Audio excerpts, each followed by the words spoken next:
هو الفقيه بفعاله ليس الفقيه بنطقه ومقاله. بسم اللہ الرحمن الرحیم.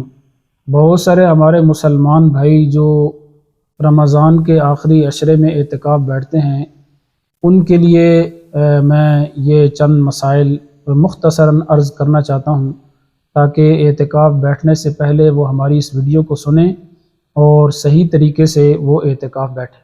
دیکھیں، اعتکاف کا معنی ہوتا ہے عربی زبان میں ٹھہرنا. علماء نے اعتکاف کی 3 قسمیں لکھی ہیں. ایک اعتکاف واجب ہوتا ہے کہ اگر کوئی آدمی نظر مان لے، منت مان لے کہ میرا فلاں کام ہو گیا تو میں مسجد میں اتنا عرصہ اعتکاف بیٹھوں گا.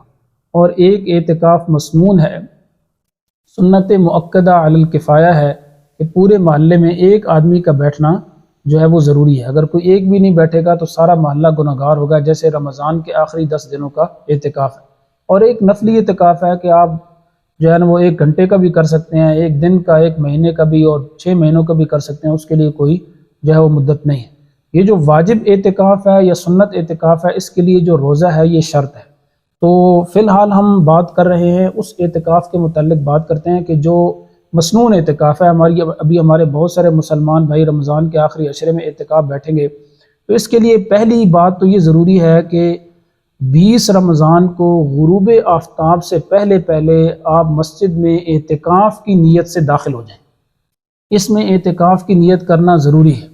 اگر کوئی آدمی غروب آفتاب سے پہلے مسجد میں داخل ہو گیا لیکن اس نے اعتکاف کی نیت نہیں کی، یا وہ مسجد ہی میں تھا، غروب آفتاب سے پہلے مسجد ہی میں موجود تھا لیکن اس نے نیت غروب آفتاب کے بعد کی ہے اعتکاف کی، تو اس صورت میں پھر یہ اس کا جو اعتکاف ہے تو یہ مسنون اعتکاف نہیں رہے گا، کیونکہ کچھ حصہ تو ایسا گزر گیا کہ جس میں اس کی نیت نہیں تھی. تو مسنون اعتکاف کے لیے پہلی بات تو یہ ضروری ہے کہ آپ نے نیت کرنی ہے.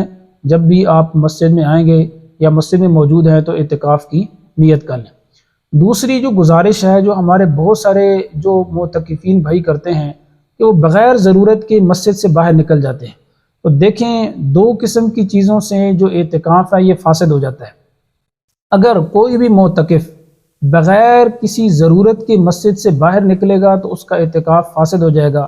اب ضرورت 2 قسم کی ہے. اگر وہ تبھی ضرورت سے جا رہا ہے تو پھر تو اعتکاف فاسد نہیں ہوگا. تبھی ضرورت ہے، مثلا وضو کرنے کے لیے جا رہا ہے یا قضاء حاجت کے لیے جا رہا ہے، یا ایک آدمی مسجد میں اعتکاف بیٹھا ہے اور اس کو جو ہے نا وہ احتلام ہو گیا ہے، جنبی ہو گیا، جنابت لاحق ہو گئی ہے، اب وہ غسل جنابت کے لیے جا رہا ہے، تو یہ تو ضرورت ہے اور اس سے اعتکاف فاسد نہیں ہوگا. یا اگر شرم ضرورت ہے، مثلا ایسی مسجد میں اعتکاف بیٹھا ہے جہاں جمعہ نہیں ہوتا اور جمعہ پڑھنے کے لیے وہ دوسری مسجد میں جا رہا ہے، تو اس سے بھی اعتکاف فاسد نہیں ہوگا. لیکن اس کے علاوہ اگر کسی اور ضرورت سے وہ 1 منٹ کے لیے بھی باہر نکلا مسجد سے تو اس کا اعتکاف فاسد ہو جائے گا. پھر اب اس اعتکاف کی قضا کرنی پڑے گی.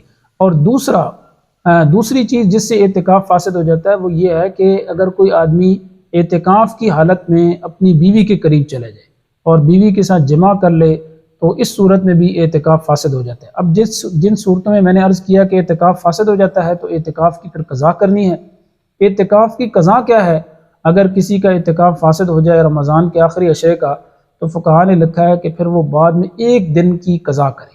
1 دن کی قضا کا طریقہ کار یہ ہے کہ غروب آفتاب سے پہلے کسی دن مسجد میں آ جائے، چاہے رمضان میں یا غیر رمضان میں، اور وہ قضا اعتکاف کی نیت کر لے اور اگلے دن وہ رات مسجد میں گزارے. اگلے دن جو ہے وہ غروب تک وہ مسجد ہی میں ٹھہرے اور روزہ بھی رکھے.